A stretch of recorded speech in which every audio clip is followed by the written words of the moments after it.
สวัสดีค่ะชวนทำขนมนมเนยง่ายๆกับ Easy Food by ชยาค่ะ คลิปนี้มาชวนทำเค้กสปันกาแฟค่ะ สูตรเค้กง่ายๆ เราไปดูวิธีทำกันเลยค่ะ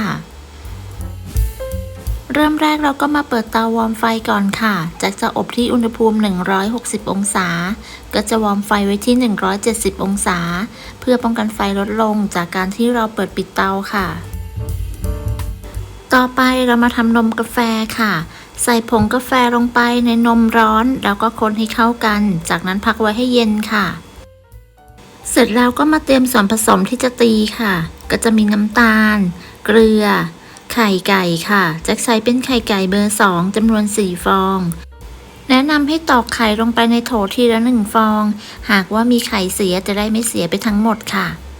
จากนั้นก็ใส่แป้งค่ะร่อนแป้งเค้กและผงฟูลงไปจากนั้นป้าย SP ไปที่หัวตะกร้อแล้วก็ใช้หัวตะกร้อคนส่วนผสมให้เข้ากันค่ะคนจนกระทั่งไม่เหลือเม็ดแป้งจากนั้นนำไปเข้าเครื่องตีค่ะเปิดสปีดความเร็วสูงตีส่วนผสมให้เข้ากันจนมีลักษณะข้นเป็นครีมและมีสีขาวหรือสีครีมอ่อนจะใช้เวลาอยู่ที่ประมาณ 5-6 นาทีค่ะส่วนผสมที่ได้ก็จะประมาณนี้ค่ะเมื่อตีส่วนผสมเสร็จแล้วต่อไปก็ให้เราเปิดสปีดความเร็วต่ำทยอยใส่นมกาแฟลงไปโดยเทลงไปเป็นสายจนกระทั่งนมกาแฟหมดถ้าหากจะใส่กลิ่นกาแฟก็ใส่ในขั้นตอนนี้ได้เลยค่ะจากนั้นตีต่อด้วยความเร็วต่ำเป็นเวลา1 นาทีต่อไปให้เราใส่น้ำมันค่ะโดยเทใส่เป็นสายจนกระทั่งน้ำมันหมดจะใช้เป็นน้ำมันคาโนล่าน้ำมันมะพร้าวหรือน้ำมันพืชก็ได้ค่ะแต่ไม่แนะนำให้ใช้น้ำมันปาล์มนะคะ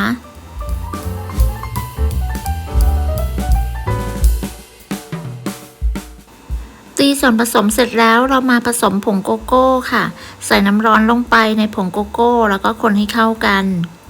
จากนั้นพักไว้ให้เย็นค่ะตักส่วนผสมที่เราตีได้เล็กน้อยมาผสมกับผงโกโก้ที่เราละลายไว้ค่ะเราจะใช้ส่วนนี้สำหรับทำลายด้านบนเค้กค่ะจากนั้นคนส่วนผสมให้เข้ากันค่ะ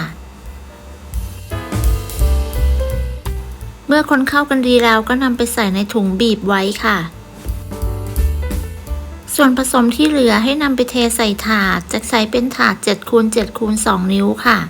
ทาเนยหรือน้ำมันด้านล่างแล้วก็วางกระดาษรองอบลงไปเทส่วนผสมที่เหลือใส่ลงไปในถาดได้ทั้งหมดเลยค่ะใส่ส่วนผสมลงไปหมดแล้วก็อย่าลืมเคาะเพื่อไล่อากาศด้วยนะคะต่อไปเราก็มาทำรายด้านบนค่ะส่วนผสมของโกโก้ที่เราทำไว้ที่ใส่ถุงบีบไว้นะคะนำไปตัดปลายถุงแล้วก็นำมาวาดตามคลิปเลยค่ะใช้ไม้สะอาดวาดเป็นลายลากไปตามคลิปเลยนะคะ